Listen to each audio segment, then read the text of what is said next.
Hey, what's up, everybody? It's Dan Wells at Dan Wells Art. Find me online. Today, I wanted to come to you and talk a little bit about this new series, Puzzled Colors, tell you about why it's created, how it's created, give you a little bit of the process. So, we're going to check that out. I know you guys have seen some of this already. It might have been online in front of you on Instagram. You might have seen it in the studio or the gallery stopping through, seen some of the creation and the processes. I've gotten into it. Right now, it's grabbing a ton of momentum. I got a bunch of awesome shows coming up. So I'll start out by letting you guys know that we're going to be in the Beeler Gallery in November, the Columbus College of Architecture and Design. I'm sending a piece up there thanks to Jeffrey Cortland Jones, amazing abstract artist and professor at UD's art school. So great opportunity there. We'll be in the Beeler Gallery shown with some artists from around the world. That's going to be awesome. Also got a solo show coming up next month, November 4th and 5th at Essex Studios in Cincinnati. I'm opening up a new gallery. It's a pilot program that I'm doing with another artist. It's current hour projects. I'll be able to give you some links soon that'll send you guys to the page to check that out. But I'm going to be opening up with a solo show. Like I said, October 4th and 5th down there. It's going to be amazing. And then following that, in November, I'm also doing a solo show in Divisible Projects, which is a gallery, artist-run gallery by Jeffrey Cortland Jones. So you can find that here at Front Street. Going to be an amazing show. Really good dude. He knows how to put together a show well. So make sure you check them all out. There's going to be a ton of info online. You can jump back over to the Instagram or the Facebook, and you'll find info about those shows as they're coming up. So maybe try and get yourself out, check one of them out, get one of these pieces while you still can. Sorry, I had to say that. So we'll jump from there and tell you guys a little bit about how these pieces are created.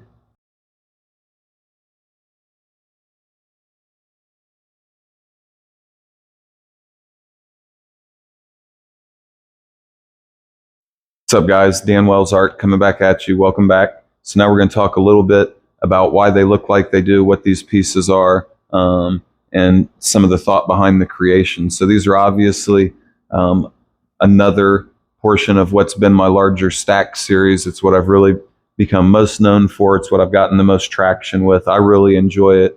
Everyone else seems to really enjoy it. So this being the newest series, which is my Puzzled Colors, this is we'll talk a little bit about it more later, but this is the most current, most exciting series I've created to date, from my opinion. So a lot of what's influenced these pieces and what's really brought us to where we are now, in reference to the shape and the designs and the build outs, is really, I guess it really comes from my construction background. I spent a lot of years in the construction trades, doing all kinds of different types of work, whatever.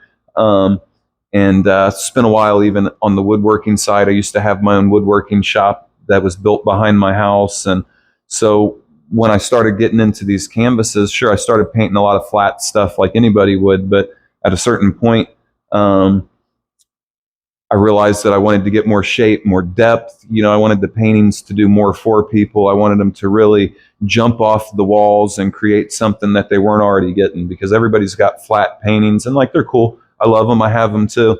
But I really wanted something that did something different for people and wasn't the same as what everybody else was creating. So that's where the stack series came in. And so you see that they're built up, and I create all these crazy shapes. Sometimes they're symmetrical. Sometimes they're not symmetrical. It's like, where do you want to go? The routes are endless, but I can use this one here as an example for you. And so where you really, in the process, see a lot of my construction background and the quality of what I want to give you is in the way that these are built. So everything is done with countersunk hardware. You may not see the holes, you may not see the screws, but that's on purpose because I'm physically countersinking.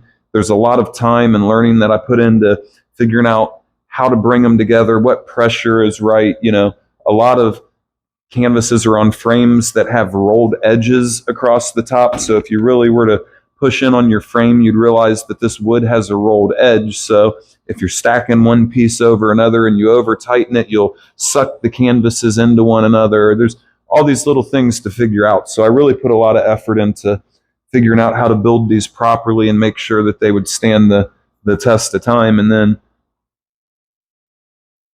one of the next things you see that really makes these unique to myself, and it's like this is no doubt a Dan Wells piece when you see it, is the way that I actually border my pieces. And it's not to say that no one else is doing this, but when we take this combination and we put it together and you really see what we're doing, like this is super unique to me.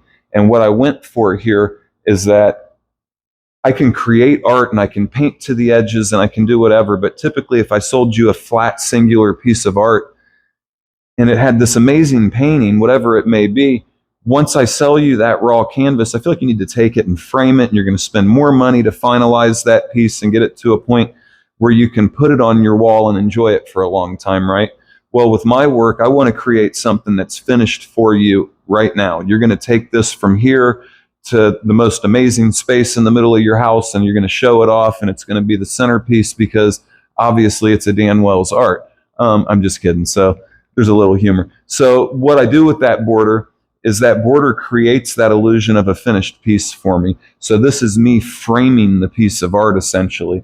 So you'll see it and it follows the contours and it's painted perfectly all the way over the edge. So you don't need to take this home and do anything other than put it on your wall, right?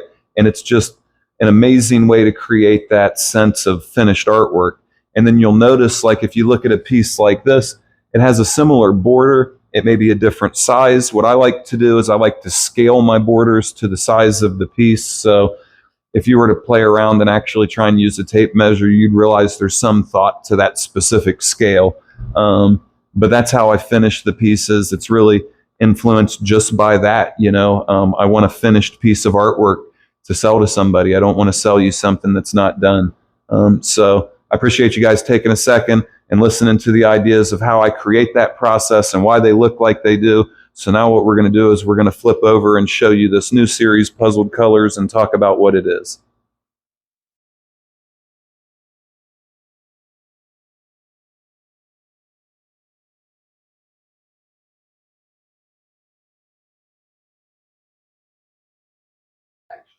What's up, everybody? Dan Wells Art back at you one last time. So now what I want to talk to you a little bit about is this new series, Puzzled Colors, what the series is, how it was created. We talked a little bit about how the Stack series is created, but now I want to talk to you a little bit about how this series is created. So this newest series, Puzzled Colors, by far the most in-depth, has so much more thought, so much more effort, so much more higher quality brought into it. And I'll tell you what really inspired that. So I started this series very similar to how I would start any series. I said I had all these canvases ready to go. I needed some new work. And I'm like, I got to create a new series. Let's figure out what we're going to do. And unlike traditional artists that might come up with this full plan, and I want to make a series that's all about comic book style characters, and I'm going to paint a bunch of pieces that fit that. And I have this kind of grand vision. The way that I create series traditionally with my Stack series setup is I start building shapes. So I'll take a bunch of my canvases, I'll stack them all over the studio, tables covered, and I'll start lining canvases up and playing with all these shapes. And I'll be taking pictures of them and making little bookmarks in my head for how different things fit together. And then I hit this point where I think I've got an idea for how they should be fit, and I'll just start screwing them together and I'll start doing the physical build outs. And so at that point, I have no idea beyond, I want to build this shape. And so I do. And I traditionally would have built it all as one piece, and it would not be capable of being taken back apart. This time, like I said, I wanted to do something a little different. I wanted better quality. So I built them in layers. The bottom layer that's orange here is built together. The top layer that's green here is built together. I know how they're going to overlay one another. So now it's time to paint them. I want to paint them separately. I don't want to have to paint one and then wait for it to dry and tape it off and come back to the next one. So they're in separate layers still at this point. And so what I do is then I paint them. Traditionally, I always use spray paint, based off of a lot of my background early with the graffiti art, the street art, the spray paint art. My go-to was to spray paint the field here. We would look at my big wall full of cans and say, oh, I want to use this color and just go to town. One of the things we were dealing with a lot of problems with is expansion, contraction in these large canvases. And so we were seeing failures in the paint. And I wanted to do something better for you guys. The last thing I want to do is sell you an amazing piece of art that at some point is going to come back and it's going to be cracked and it's going to look bad. And I'm like, what can I do? So that led me to thinking about, I needed to get to artist quality paints. I'm using decent quality canvases right now. How do I upgrade the quality of my paint? So that's where golden paints came in. I decided, the first thing I'm going to do to all the canvases is I'm going to gesso the canvases, gesso being an acrylic primer that goes over the canvas. We'll do that first. We'll sand that layer down and clean it off, and then we'll put paint on it. So I get to that point where I've got a few of them built. I've got them gessoed and primed, and it's time to paint them. And I'm like, well, how do we want to do this? What kind of paint do we use? And once again, I wanted better quality. So we're not talking about going to Hobby Lobby and buying some basic quality acrylic and throwing it at the canvas. I want something that just looks amazing on there. So it's where I decided to experiment with golden paints. And anybody can buy a tube of golden paint and just squeeze the tube out all over the canvas and spread the paint and do whatever. Still, once again, not what I wanted to do. I thought, well, if we're going to work with traditional style acrylic brushed on paints, I want my colors. And what I mean by that is I want colors that fit what I see. So the only way I'm going to get that is to mix those myself. So I bought a crazy amount of golden paint. Anybody you ask will say it was a crazy amount. I still have hundreds of tubes. Shout out Golden for the amazing paint. But what I do is I'll take titanium white golden gesso, and I'll use that as a base, and then I would use my golden paints, golden just being the brand. So I would use these different colors and I would mix them, and I custom mixed every single color from scratch. And I would stand there, and with one like this that's two colors, I would mix up the first color and think, what do I want? What's going to play well with that? What's going to show well and contrast properly? Is this a big, bright, vibrant piece? Is this a really dull, flat piece? Is this a really pastel piece? Whatever. And so now I mix the second color to match it, or to play well with it, I should say. And so now I can stand back and think about it, and then boom, now here we are. I've put that paint on the canvas. Well, how did it get there? I learned a whole new process. Once again, spray painting canvases is a piece of cake. When we get to the point of brushing them, I want something that once again is going to look perfect, no brush marks, no crazy whatever. So I learned a new process called dry brushing. I'm using multiple brushes to lay the product down, and at the end of the day, short of talking for 10 minutes about that specific process, what I end up with is a surface and a finish that is 100% flat. You can't find a flash spot or a mix in the way that the color looks as you look across the canvas. It is just totally uniform all the way. And the other thing you won't find is you won't find any brush marks. We've eliminated all brush marks in that dry brushing technique.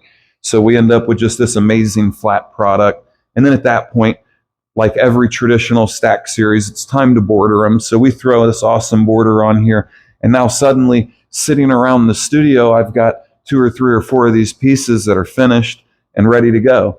Or ready to go to the next process, I should say, the next step in the process, which traditionally this was the halfway point for me. Even though I've put so much more effort and time and thought into creating it to this level, whether it was quicker or slower, the point is this still would have been the halfway point in the work. So I'm like, all right, I'm going to set these around the studio for about a week and think about what kind of designs I want to put in them. Because as I said, I'm backwards when it comes to determining how to make a series. I now have created shapes. I've now thrown amazing colors at the shapes, but what's the final step, right? Like what do I put in there? Traditionally, I'm more of a maximalist. I like a bunch of design and geometric shapes and abstract, designs and paints thrown everywhere, whatever it may be.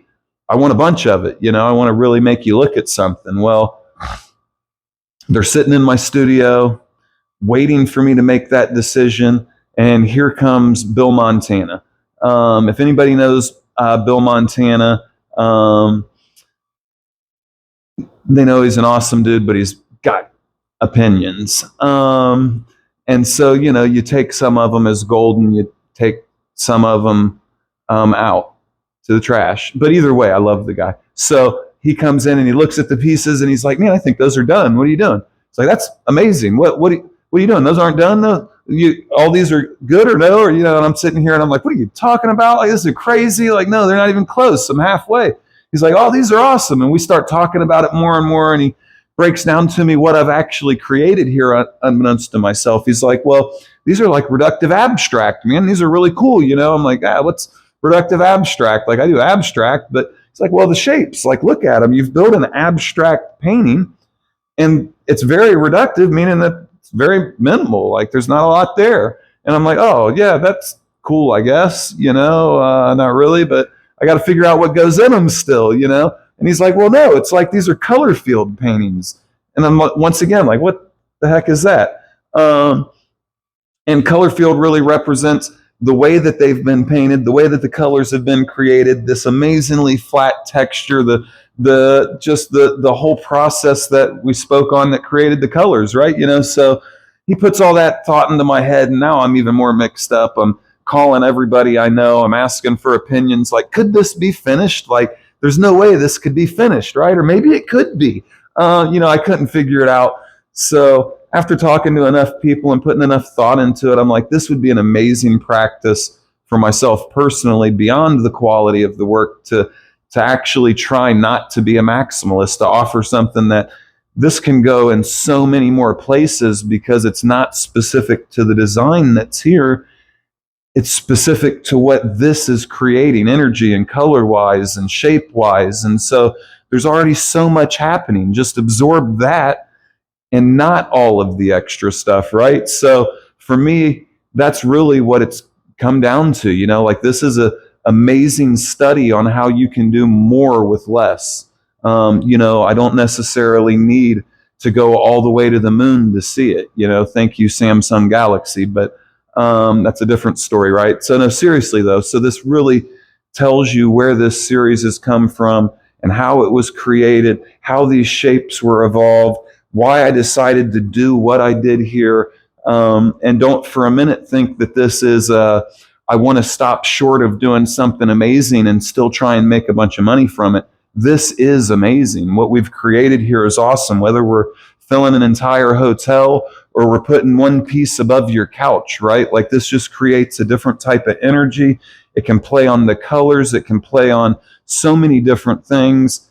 And it doesn't scream at you, but at the same time, it is so vibrant, right? So this is Puzzled Colors by Dan Wells. I'm Dan Wells. Check me out online at Dan Wells Art. You can find us on the YouTube page, the Instagram, the TikTok, wherever you want to look, you can find a little bit of us there. I appreciate you guys taking the time to hear me talk about what this series is. Sorry if it took a while to get all that information out to you, but once again, I couldn't do any of this without all of the love and support I get from all the people around me. So thanks for being one of them, and we'll come back at you with something new soon.